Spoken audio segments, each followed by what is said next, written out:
सन्माननीय न्यायालय, मी तुमच्याकडे आज काहीच मागायला आलो नाही. मला फक्त आज सत्याचा आवाज ऐकायचा आहे. माझा क्लायंट श्रीधर हा कुठल्याच गुन्ह्यामध्ये सहभागी नाही.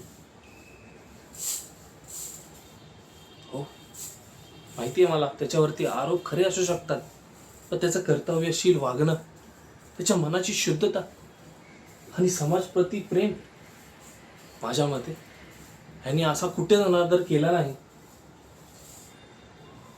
आणि तरी पण तुम्हाला खोटं वाटतंय, तर मी तिकडे पुरावे सबमिट केलेत.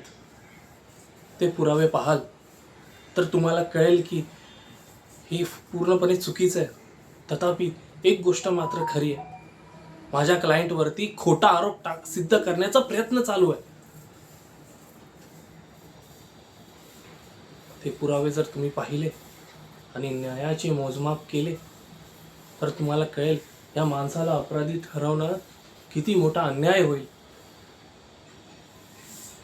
माझी रिक्वेस्ट आहे तुमच्याकडे, या माणसाला न्याय द्या, विचार करून निर्णय द्या. धन्यवाद.